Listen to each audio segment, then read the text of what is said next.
दोस्तों, आज की कहानी है घूंघट। घूंघट शादीशुदा लोगों के लिए बड़ी सीख। ममता अपने बेटे अजय के लिए रिश्ता ढूंढने के लिए कहीं जाती, पर शर्त रखती कि लड़की घूंघट करेगी।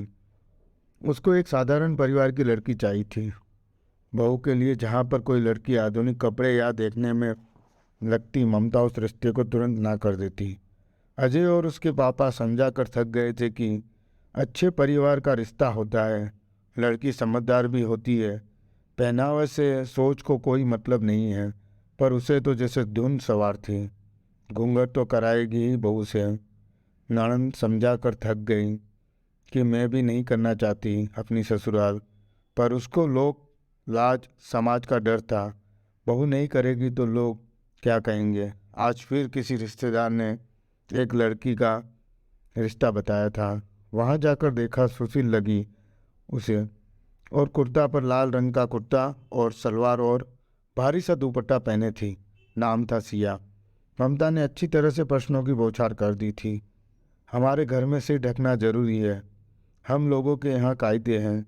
सिया हर बात पर जी करके जवाब देती। अजय ने उस सिया से सब बात कर ली थी।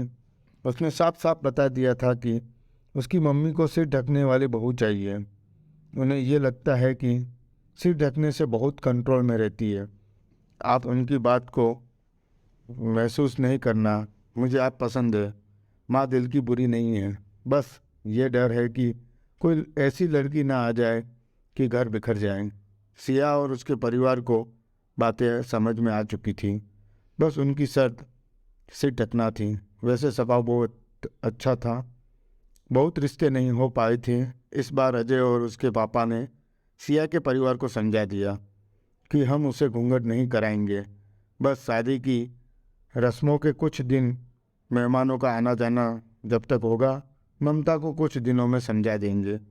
जल्दी से जल्दी ममता को समझाने का वादा कर लिया था। करेंगे कैसे, ये अंदाज़ा नहीं था, पर सिया बेहद पसंद थी। उसके परिवार के स्वभाव ने रिश्ते को हाँ बोल दी थी। शादी करके सिया घर आ गई। भरी गर्मी में भी उसको सिर ढकना पड़ता था, पर अजय उसका बहुत ध्यान रखे थे। जब कोई नहीं होता, या तो उसका सिर से पल्ला उतार दिया करते थे। वो जल्दी से घबरा कर इधर उधर देखकर और फिर पल्ले को सिर पर रख लेती थी कि कहीं अजय की मम्मी नाराज़ ना हो जाए। पर अजय की प्यार भरी बरसात से वो इस बात को समझ रही थी कि उसे घर में कुछ दिन एडजस्ट करना पड़ेगा। अजय ने विश्वास दिलाया था कि जल्दी वो सिर का घूंघट उतरवा देंगे। ससुर जी ने सिया को बता दिया था कि थोड़े दिन के बाद वो जहाँ नौकरी पर जाएगा वहाँ उसे ले जाएगा।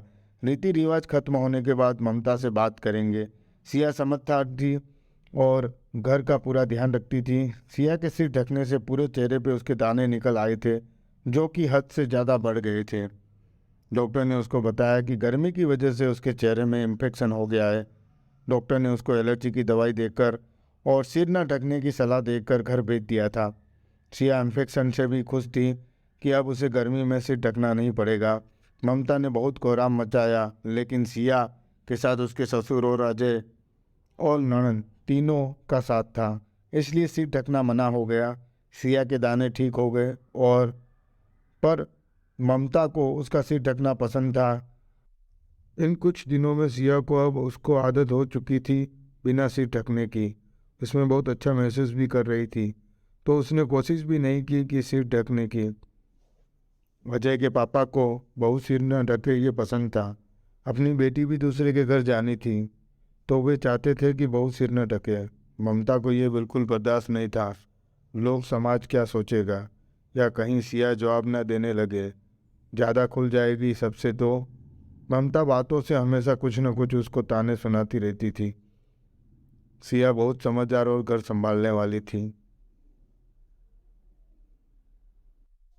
इसलिए वो ऐसा कोई मौका नहीं छोड़ना चाहती थी जिससे उसकी सास कोई और शिकायत का मौका मिले। ननंद के साथ घर के काम अच्छे से संभाल रही थी।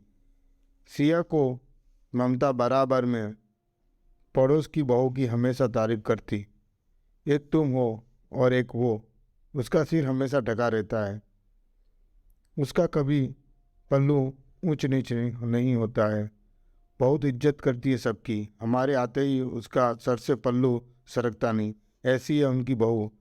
सबको उनकी ममता की बोलने की आदत का पता था, इसलिए कोई भी उनकी बातों पर ध्यान नहीं देता था। सिया को बुरा लगता तो समझाने के लिए उसके ससुर अजय और ननंद हमेशा उसके साथ रहते थे। शुरू शुरू में तो सिया की आंखों में पानी भर जाता था, पर धीरे धीरे अजय और उसके ससुर और ननंद का साथ मिलते ही उसको अपनी सास की बातों की आदत पड़ गई थी। एक दिन बराबर में बहुत जोर जोर से झगड़ने की आवाज़ सुनाई दी। मोहल्ले वाले सभी इकट्ठा हो गए। अजय, अजय के पापा, ममता, ननंद, सभी लोग पड़ोस में देखने चले गए क्या हो रहा है। पर पड़ोसी के घर में किसी को दूसरे को देखने की सुध नहीं थी, आपस में लड़ने के अलावा। पूरा मोहल्ला इकट्ठा हो गया है। लोग भी खूब बोल रहे थे कि कैसा व्यवहार, कि बहू सिर पर पल्ला करे, आंखों तक ढके, और अपने सास ससुर को खूब गाली दे रही थी, बुरा भला सुना रही थी। जब ममता जाकर देखा तो उसकी आंखें आश्चर्य में हो गई, जिसे वो सुशील समझदार सिर ढकने वाली बहू समझ रही थी। सभी लोग आपस में बातें कर रहे थे, ऐसा भी क्या घूंघट जिसमें शर्म ना हो। शर्म तो आंखों की होती है, कितना लंबा घूंघट कर लो, अगर बड़ों की इज्जत नहीं तो बेकार है घूंघट। ममता को पता चल गया था। झुकी आंखें सब कुछ बयां कर रही थी, खुद पर शर्म आ रही थी। आज ममता का चेहरा शर्म से झुका हुआ था, और बाहर आकर सब आसपास पड़ोस वाले सिया की तारीफ कर रहे थे। किसी ने जवाब देते अपने घर का अनादर करते नहीं देखा था। आज ममता भी अपमानित महसूस कर रही थी, और आज ये भी जान गई थी कि घूंघट सिर से ढकने से नहीं, आंखों की शर्म से होता है। जहाँ बड़ों की इज्जत की जाती है। जाते ही सिया को गले लगा लिया, ये कहकर हमारी बहू तो लाखों में एक है। सब एक दूसरे को देखकर मुस्कुरा रहे थे। आज के बाद सिया को कोई घूंघट का ताना नहीं देगा।